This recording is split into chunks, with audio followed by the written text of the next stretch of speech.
At 17, I was thrown out of my house with a backpack, torn sneakers, and not a penny in my pocket. My mother said I was a burden, a disgrace. While he pampered my lazy brother, he treated me like an intruder. I slept on benches, ate whatever I found in the trash. But years later, I went back, but not to ask for shelter. I knocked on the door, like owner of the house where she lived. If this story has touched you, leave a like and subscribe to the channel. Because what happened when she opened that door, no one expected it. It was a Thursday night when my life stopped being just difficult and became unbearable. I was 17, studying at night and working during the day at a bakery. I always came home tired, smelling of flour and sweat. But that day, as I opened the rusty gate to our simple suburban home, I already felt a strange weight in the air. My mother stood in the living room with her arms crossed. Her gaze was cold, rigid, and my brother, Tiago, sat on the couch with that cynical expression of someone who had just gotten up to something. "Where's the money that was in my bag, Andre?" "What money?" "Don't play dumb. It was 300 reais. It's gone. And the only one who comes in here unnoticed is you." I looked at Tiago. He lowered his eyes for a second that confirmed everything for me. He'd caught me, like he always did, only this time, he used me as a shield. "It was Tiago, Mom. He—" "Shut up," she shouted, with a fury I had never seen. "You're ungrateful. You live here on charity, eat my food, use what's mine, and you still have the nerve to steal? Favor." She always threw it in my face, as if feeding me were charity, as if caring for me were an unwanted obligation. The truth is, since I was little, I felt like she only tolerated my presence. Love, if it existed, was lost early. I tried to defend myself. "I've never touched a penny of yours. Tiago has done this before, you know." "Enough," she yelled, advancing on me.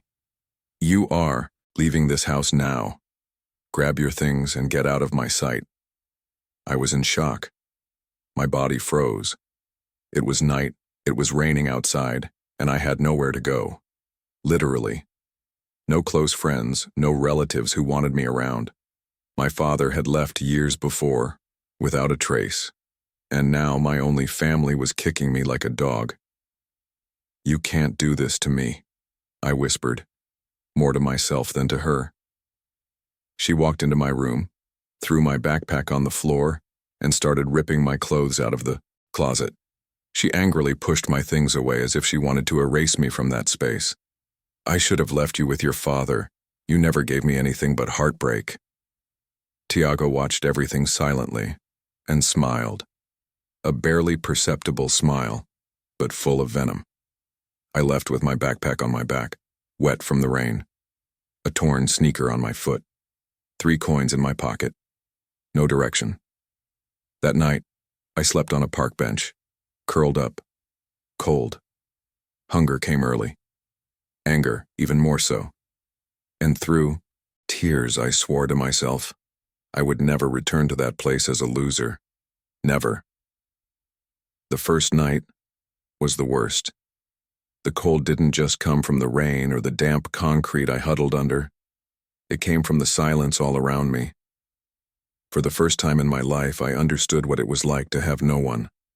No doors to knock on, no numbers to call, no one to care if I'd be alive the next day. I woke to the sound of cars passing by, people going to work, as if the world hadn't even noticed I was there. I got up slowly, my clothes clinging to me.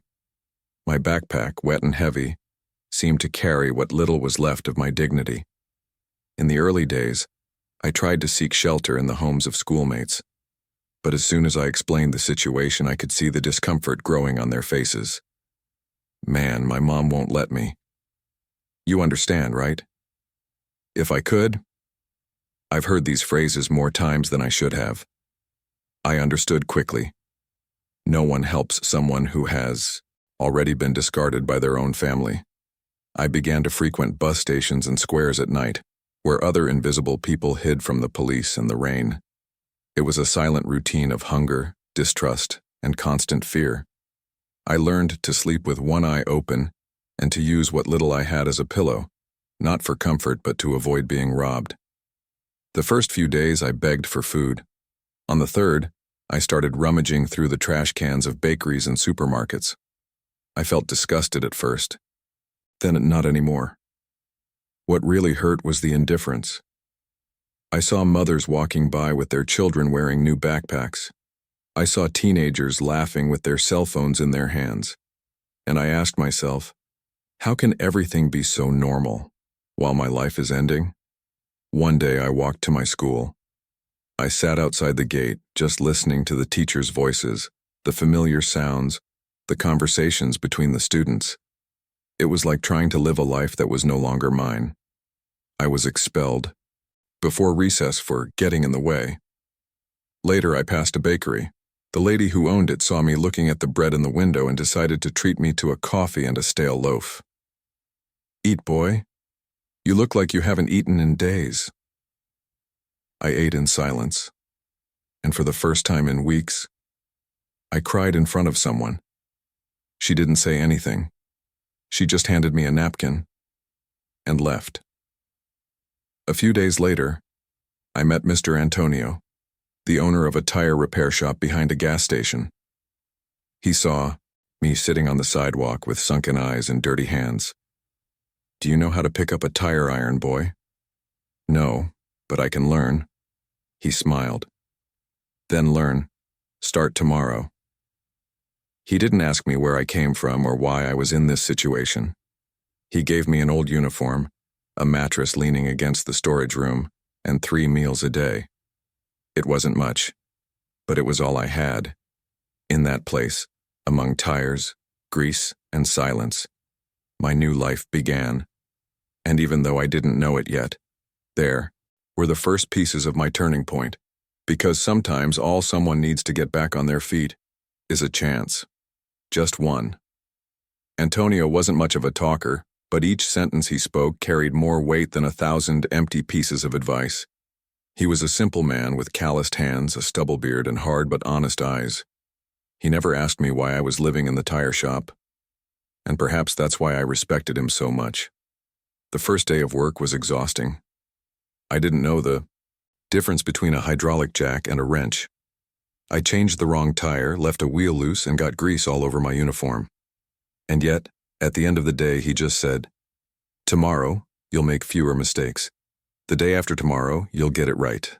And when you realize it, you'll be better than me." That stuck with me. No one had ever spoken to me like that.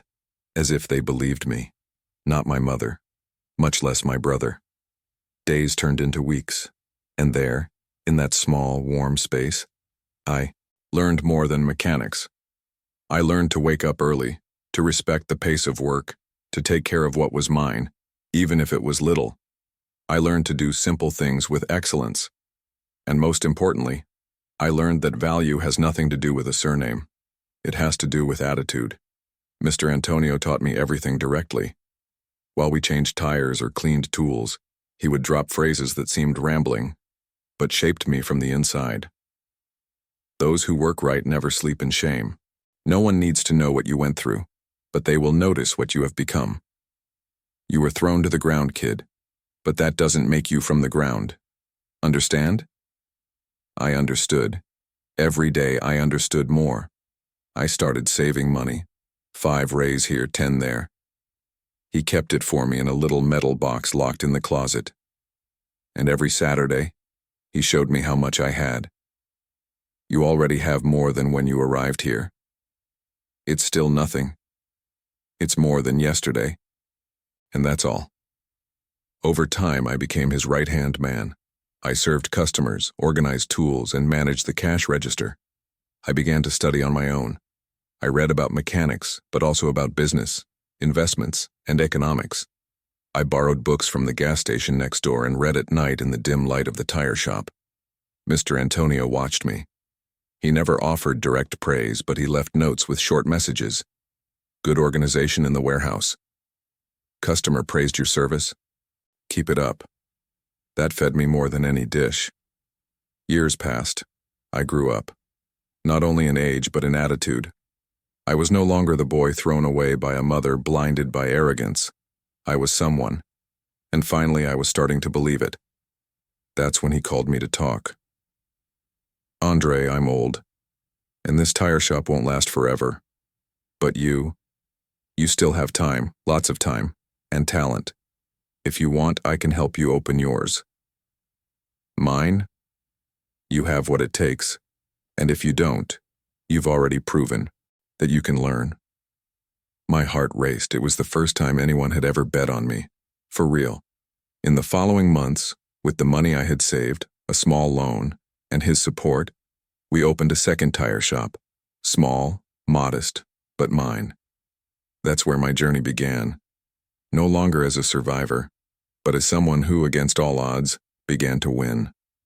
The tire shop I opened with Mr. Antonio's help didn't have a flashy sign or a pretty facade, but it had something more valuable.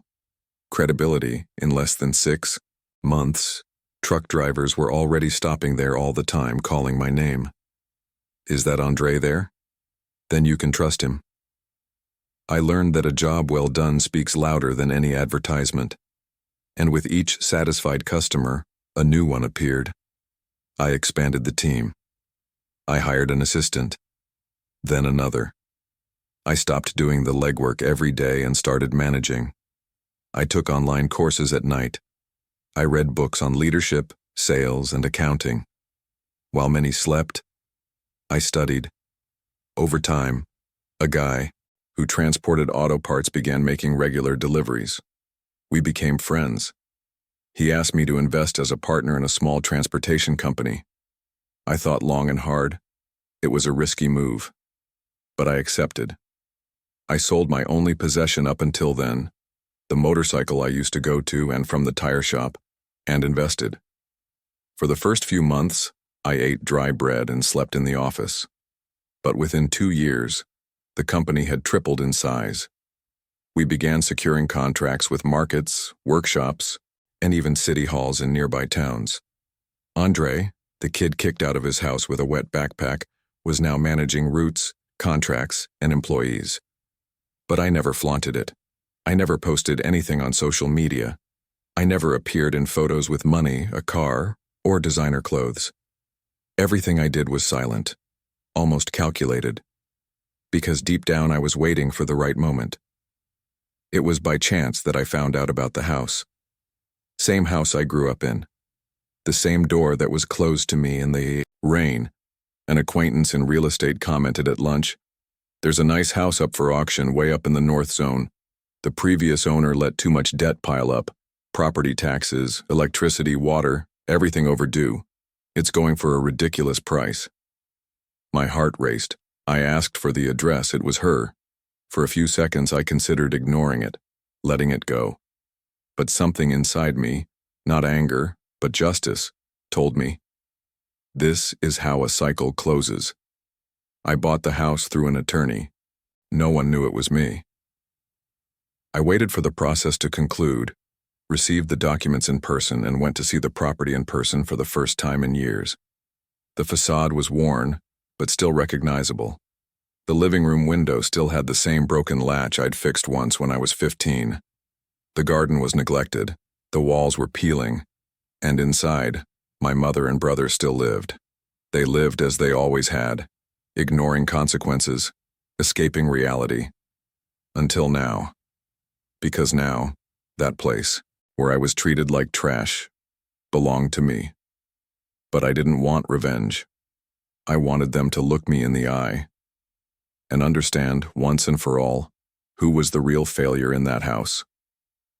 For years, my mother lived as if the world would forgive her for everything. She didn't pay her bills on time, ignored city hall warnings, and accumulated debts like someone hoarding clothes in a closet, discarded, forgotten. And Tiago, now almost 30, still lived with her, without working, without studying, living as he always had, in the shadow of the mistakes she fostered. The house had been mortgaged for a long time, she knew that. But she told the neighbors that it was just a bad patch, that God would provide, that important people don't lose their homes. Until one day, the letter arrived. Official notification. Eviction notice. Deadline. 30 days. She freaked out. She screamed. She punched the wall. She said it was a mistake. She would never sell that house. That washer house, she said. Where she raised her children, where she cried and fought. Where she became a woman alone, without any man. The house was almost the symbol of the pride that remained. But it wasn't hers anymore. And it destroyed her. She ran to the public defender's office, tried to appeal, tried to reach an agreement. Too late. All the deadlines had passed. She'd signed all the notices, except she never read any of them. She ignored them out of convenience. Now there was no recourse. The sale was complete. The deed had been transferred, and the new owner could now take possession. The buyer's name, a discreet legal entity, a small company, opened months earlier, with no direct connection to my name. I planned it this way for a reason. I wanted to see her look into my eyes before I understood. Tiago, cowardly as ever, blamed her. "You let this happen, Mom. How did you not see they were going to take the house? And you? You've lived here for 10 years and haven't contributed anything. You've never even paid a bill." The two began to fight at the gate, shouting in front of the neighbors. Their pride was slowly shattered. There was no more facade. The mask of that exemplary family was finally falling. And me? I waited. With 3 days to go before the deadline, I drove over. I parked my car half a block away. I didn't want to make a big splash. I wanted it to be simple and definitive. I walked down the sidewalk I knew so well. The gate still creaked as it opened. I climbed the 3 steps. I knocked on the door. She opened the door with the desperate expression of someone expecting a bailiff. When she saw me, she froze. First, the doubt, then the shock, and then the fear. "Andre?" Absent. Calm. "It's me, Mom." She looked around, confused. What are you doing here?" I held out the folder with the documents. "I came to deliver this. It's the final notice. You have 72 hours to leave the house." She took the paper with trembling hands and read the name of the, new owner. ARL Enterprises. "Andre Rodriguez Lima," I added, looking into her eyes. The initials were never a coincidence. She dropped the paper. Her eyes were watery. Her mouth was open, unsure of what to say. You bought the house?" "Yes, and it wasn't for revenge. It was for justice. You kicked me out with a wet backpack and not a penny. Now I return as the owner of the roof they once denied me." She cried. For the first time, not with anger, but with regret. Tiago appeared, at the door, sleepy. "Who is this?" she replied without taking her eyes off me. "He's the son I threw away. And who came back? Owner of everything." The room was the same. The faded sofa, the crooked clock on the wall, the smell of neglect and cheap cigarettes still clinging to the corners. But I was no longer the humiliated kid who'd been thrown out there. I was the man who came back. My mother still clutched the folder with the documents as if it were a nightmare, as if the world were playing a cruel trick on her. And perhaps it was. But what she didn't understand was that the trick began much earlier, the day she took away my roof, my voice, and my right to be a son. Tiago entered the room laughing. "Is this serious? He bought the house? Are you kidding me?" I looked at him calmly. "Seriously. And you, my brother, are going to have to find another sofa to sink into. Because this one isn't yours anymore. Are you doing this for revenge?" "No," I replied. "I'm doing it for justice. You've spent your whole life diminishing me, denying me. Now I'm the one who has the power to deny it. But I won't do what you did to me." My mother, in a weak voice, said, "I was wrong, Andre. I was wrong about you. But you didn't have to get to this point." You didn't have to? You threw me out on the street like I was trash. You called me a thief for something Tiago did. You didn't even want to hear my side of the story. You spent years pretending I was a nuisance, why she cried. You were raised with difficulty. I was overwhelmed. I just wanted to succeed. And you thought that only one child was enough for that? I interrupted. I don't want any more explanations. I don't want an apology. I just came to finish what you started when you sent me away. You have 72 hours. After that, it'll be repossession. Tiago laughed mockingly. Who do you think you are now, huh? Just because you have money? I am the one you tried to destroy, but you failed. The silence fell like a bomb. Before leaving, I walked around the house. I went to the room where I slept. The walls still bore the marks of old stickers. The window was still warped. I opened it for just a second and let the breeze in. It was strange. That place made me bleed inside, but now it didn't hurt anymore. At the door, before leaving, I took one last look at my mother. She was sitting, staring into space. Tiago had his arms crossed, his face flushed with anger. If you want help getting back on your feet, there are social centers in the neighborhood, city programs. I've used them all. But don't count on me, because the last thing I learned was that you don't offer shelter to someone who threw you out in the storm. I closed the door behind me, and for the first time, the sound of her beating was my release. After I left that house, I drove for hours aimlessly. The city streets seemed smaller, the streetlights lower, and the neighborhoods where I'd once felt like an intruder were now just landscapes. But the truth is, inside, I was at war. Because despite the conquest, the silence of victory, something inside me still screamed. It wasn't anger. It was poorly healed wound. I stopped at a 24-hour gas station and sat at a corner table. I ordered a coffee and sat there staring at my own reflection in the window. It was funny. I have achieved so much, I have grown so much. But just one visit to that house was enough for me to feel, for a few minutes, the same boy with the wet backpack and the broken heart. I started writing. Something simple. A text, maybe a letter. Something that would help me understand what still hurt. And as I wrote, I realized a truth that hit me like a punch in the gut. What hurt me the most wasn't what they did. It was how much I longed to be loved by them, even though I knew I never would be. My mother's rejection wasn't just a physical expulsion, it was an emotional drain. She denied me affection, presence, protection, and as much as I told myself that I got over it, deep down, every success, every step I took was a desperate attempt to shout, "Look at me, I'm worth something." But she never looked, nor did she want to look. And Tiago? He was always a twisted shadow of what a brother should be. Jealous, manipulative, raised in the lap of selfishness. And as much as I said I forgave him, part of me still wanted him to pay. But there, sitting at that post, I understood the most difficult thing. They were already paying. For who they are. For the life they have led. For the stagnation they have chosen. Their worst punishment was being exactly who they were. And me? I had won. But winning, I realized, didn't mean going back and taking the house or signing the possession papers. Winning was not allowing that past to decide who I would be from now on. The next morning I returned to the company.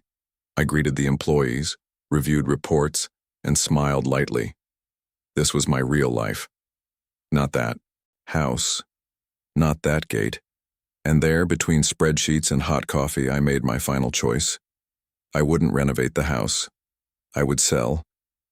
And I would donate part of the profits to a project that sheltered homeless youth. The same ones who, years before, had sat with me on park benches sharing stale bread and silence. The pain that had built me up, now would build others. Time passed. Months after that last visit, the house no longer haunted my thoughts. I sold the property discreetly, without even stopping by again. The buyer was a young couple who dreamed of starting a new life there. I found it symbolic. That house destroyed me, but it would be the setting for the beginning of another story. Better, I hope. I used part of the proceeds to support a project that shelters homeless youth. I went there in person. I taught tire repair workshops and exchanged ideas with boys who shared my perspective, those who carry the weight of the world on their shoulders and have nowhere to sleep. Each of their stories I saw pieces of my own, but at the same time, I saw something I might never have noticed in myself: strength. Because surviving abandonment is an art, but transforming that pain into momentum is courage. My name was never in the newspapers. I was never a headline, a meme, or a millionaire featured on social media. But I never needed to be either. Today, I live well. I have my company, the respect of those who work with me, and above all, peace. And do you know the most curious thing? If you ask me if I forgave my mother and my brother, the answer is I didn't need to. Because forgiveness sometimes isn't about accepting what was done to you. It's about free yourself from the weight of carrying this with you. I didn't come back for revenge. I came back to show that I wasn't who they said I was. I came back to prove, first to myself, that being rejected is not the end. It's just the beginning of a road that, although full of potholes, still takes you somewhere. If you keep walking. And I continued. So, if you're listening to this and you feel like you've been expelled, diminished, made to believe that you're worthless, remember, whoever discarded you may have even underestimated your value. But this doesn't change who you are. And 1 hour, the world turns. And when you turn, don't be surprised if the door that was closed to you is opened again. But this time, for you.